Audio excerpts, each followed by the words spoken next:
केंद्रीय कॅबिनेट बैठकीमध्ये जनगणनेसाठी निधी मंजूर झाला।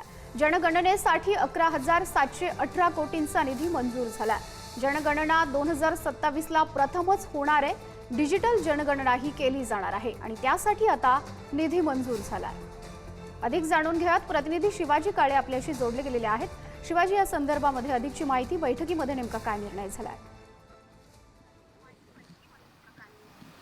पहिल्यांदाच अशा पद्धतीने डिजिटल जनगणना होत आहे, त्यामुळे एक वेगळं महत्त्व याला प्राप्त होत आहे।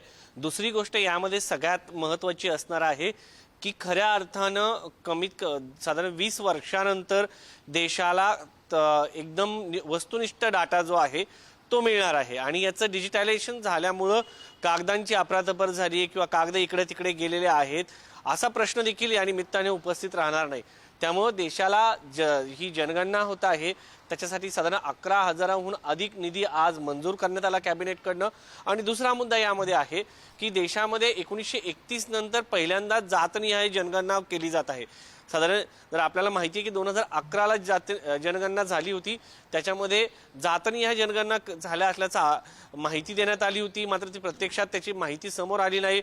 नंतर अनेक योजनांमध्ये खास करून महाराष्ट्रामधील ओबीसींचं आरक्षण गेलं होतं, कारण जातनिहाय कास्टचा जो डाटा आहे तो आपल्याकडे नव्हता। त्यामुळे ओबीसी आरक्षणाचा प्रश्न निर्माण झाला।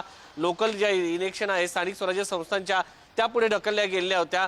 त्या सगळ्याच्या पार्श्वभूमीवरती आता ही जातनिहाय जनगणना होत असल्यानं त्याचा एक आधार जातीसाठी असणार, कारण एससी एसटीची जनगणना होत असते ती जातनिहाय होते, मात्र ओबीसीची जनगणना जी आहे ती जातनिहाय होत नाही। त्यामुळे पहिल्यांदा देशातील सर्व जातींचा खरा आकडा जो आहे तो या निमित्ताने जे आहे आपल्याला पाहायला मिळू शकतो। त्यामुळे ही जी जातनिहाय जनगणना होत आहे ही एक मोठा आधार म्हणावा लागेल आणि भविष्यासाठी ज्या योजना राबवायच्या असतात, फक्त जातनिहाय जनगणना नाही तर इतरही योजना जेव्हा राबवायच्या असतात तेव्हा देशाची आर्थिक सामाजिक स्थिती समजून घेण्यासाठी, राजकीय स्थिती